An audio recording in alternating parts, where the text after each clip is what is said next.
Hola, soc Hugo i avui anem a entrevistar a Juan. Molt de gust.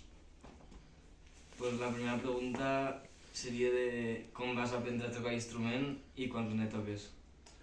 Pues vaig aprendre en un xic d'ací, un curset que va fer l'Ajuntament, en un xic que li diuen Carlos Pitarch.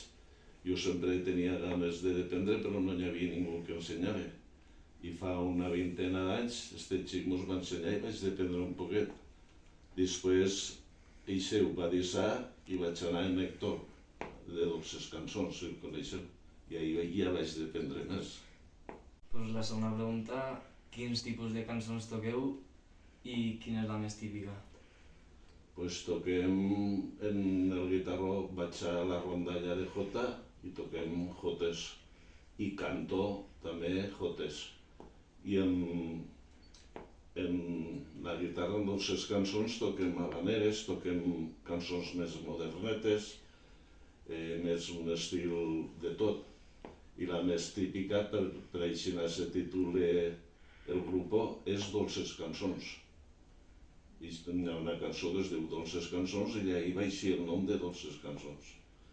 I en la jota, pues no sé, hi ha molta varietat de jotes.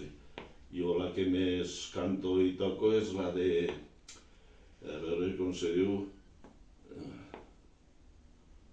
el Moncayo, para subir al Moncayo. Quins instruments componen la rondalla? La rondalla componen, crec que són 6 guitarres, 1, 2, 3, 4 mandúrries i aguts, 1, 2, 4 aguts, si no me'n recordo malament, i 2 guitarronets, com hi seguien. Després hi ha el grup de cantanes, som 4 cantadors i 7 o 8 cantadores. Això són els components, més els balladors. Els balladors són 6, aproximadament 6 parelles de balladors. I el dia de Sant Antoni què es canta? Pues se canten jotes aragoneses, jotes del poble, jotes a dúo, jotes de coro de varios membres i sobretot jotes del poble. I quina és la cançó més coneguda de la que toqueu? Pues en la rondalla n'hi ha diverses. Hi ha jotes aragoneses, no te sabría dir en este moment. Tengo un hermano en el tercio, la Dolores, i en el grup de Dolces Cançons, pues la que te deia antes, Dolces Cançons. És que n'hi ha moltíssimes, no sé quina... Vale, Juan, i ens podries fer una xicoteta demostració? Sí, home, a veure si m'eixirà bé, si no m'eix bé.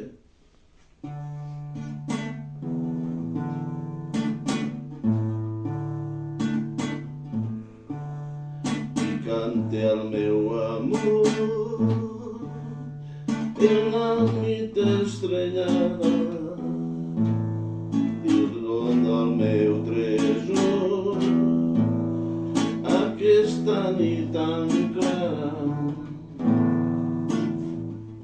La barca ja la tinc a la platja amarrada, per si ella vol venir a veure la lluna damunt la barca. Des de quan existeix la rondalla?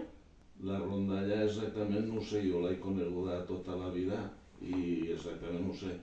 Hi ha hagut altos i bajos, hi havia molta gent, de quasi desfer-se, però tornar-se a fer, i ara per sort hi ha una rondalla molt bona. Ne som molts membres gràcies a la direcció d'Enrique. I en Dolces Cançons farà uns 17 o 18 anys que se va començar en la direcció d'Héctor Sancho. I això sí que et puc assegurar que són 17 o 18 però la rondalla, no sé, fa moltíssims anys.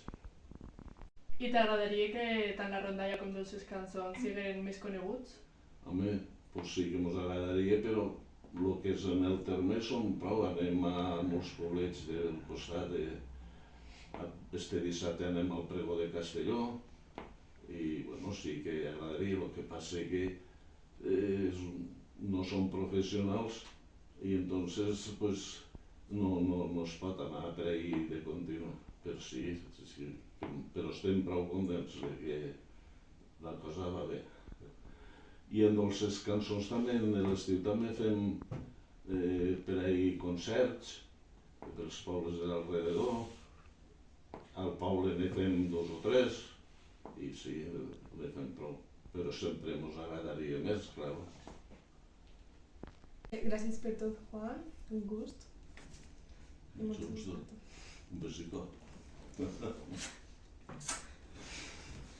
Hola, em dic Aroa i estem amb Roberta. Hola, Roberta. Hola, bones. I anem a parlar del Sant Antoni, una tradició de Vilafranca.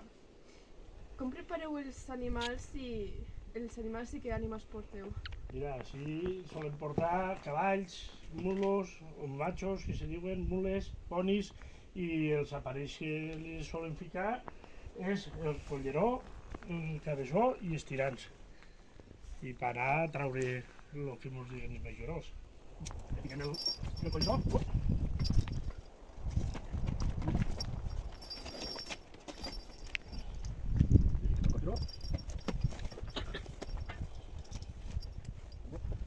Ara fiquem els tirants per poder ells que estiren la fusta.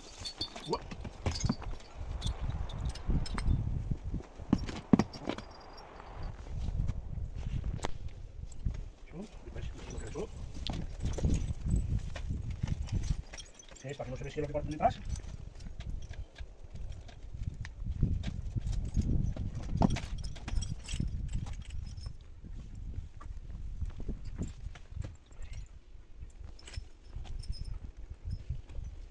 La tenim aparellat i ara li ficaríem per amunt al monte, li ficaríem una cadena i un tambal per poder treure la fusta del monte. Li ficaríem aquí enganxada i la tambal i la pesaríem, però si no ho fan, fa que la porten ells. Quants anys fa que recordes o saps que se fa esta tradició?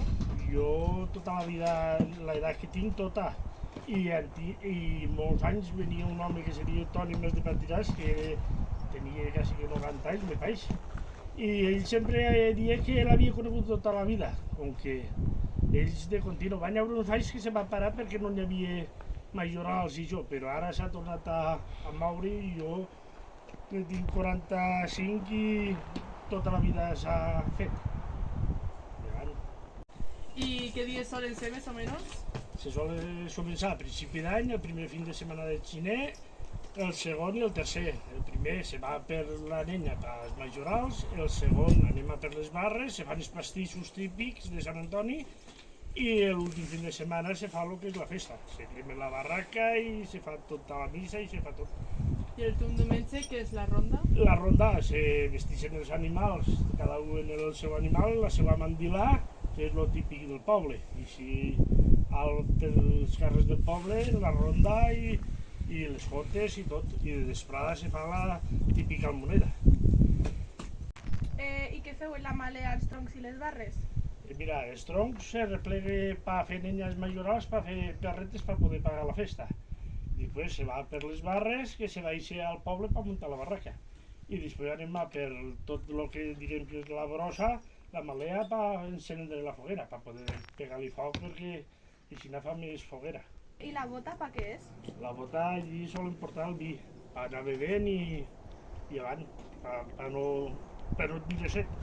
Perquè si no, antes s'estilava la bota perquè no hi havia botelles de plàstic i era tot de cristal i la bota se manté molt bé el vi i per anar bevent i avant pel camí. Com aneu i potser al poble? Solem anar a peu, cada un el seu animal, alguns pugen a cavall i els altres anem a peu, però anem a la partida de dalt, que són els masos de dalt del poble. I un altre dia s'hi baixa a la part de baix del poble i després solem anar a la Palomita a baixar les barres. I un altre dia a la Palomita a replegar la malea pel dia de la festa. I us canseu molt? Ai, doncs hi ha dies que sí, hi ha dies que no, però sempre és molt de... Està molt a lluny tot, va fer-se va molt a lluny. Claro. Moltes gràcies, Roberto, per la teua ajuda. No hi ha de res. Moltes gràcies, Amara. Hola, Roberto, ara anem a parlar de la pedra en sec i com vas aprendre a fer-la. Nenes, jo vaig aprendre perquè mon pare li agrada sempre la pedra, li va agradar sempre i m'abuelo també li pegava a la pedra. I jo poquet a poquet vaig anar al costat d'ell, vaig dependre i ara és el que més vaig fent, perquè hi ha moltes pares per ahí en terra i me busquen per tornar-les. I com col·loqueu les pedres per a que s'aguanten? Les pedres les solen fer, se sol fer una paret de 60, tipus d'això, així d'amples, i se sol ficar una pedra que vaig entravant totes, que se vaig fent tot un... Diguem que la que entra per així, l'altra puja per damunt i l'aguante. Diguem que vas fent tipus un puzzle. I se va agarrant en cascall, en el cabàs, vas omplint on se queden huecos, se reomplís tot ben massissaet i tot fa el caet, i després s'acaba en les aleres. Damunt de la paret se fa l'altura que se vol i se fiquen les aleres arrastellades, perquè aguante més el muro. Les meixes hi havia parets de pedra? Sí, això ja fa molts anys que n'hi ha. És el primer que se va començar a dividir, diguem que les parcel·les i les finques en paret de pedra tot. És l'únic que hi havia entonces. I has tingut algun accident fent aquestes pedres? No, ara de moment no. Se menja molta pedra, pares molt de compte, però no. Per ara no. És més segura esta pedra que qualsevol altra paret? A veure, avui en dia està l'hormigó i el ferro i això fa molt més fort. La paret de pedra, per partir parcel·les i això s'ha de gastar molt, però i per revestir cases i això se fa molt. Però el que diguem que fa fort és el portland i ferro. I quins són els instruments o materials que necessitem? Mira, així tenim una aixà que això se sol gastar per treure la terra per buscar la roca, perquè si anava s'ha de buscar lo fort, és la roca. En l'aixà fa escarbes, després en la llaona trau la terra i després això és un martell de paredat. Si no te traus més o menys la medida de la paret, se sol tindre el mànic a la distància i si no te guies. I després un bastó per plegar el cascall, per tirar-te el veí, per treure la terra, per tot, va bé. I aquestes parets on se solen fer? Se solen fer a finques per partir, diguem que d'un veí a l'altre, i hi ha un puesto de bonic, algun jardí que un no vulgui fer perquè és faena costosa i és més això, per puestos bonicos i coses així. Si per fer grans parets, potser se gasta més ràpid el bloc perquè s'adelanta molt més. I la pedra és més per puestos o a un puesto que antes n'hi havia i l'han llevada i la tornen a fer, o això.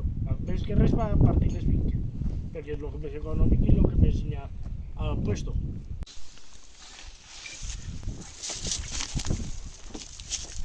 Bien, ara este se fa aquí i se fa aquí.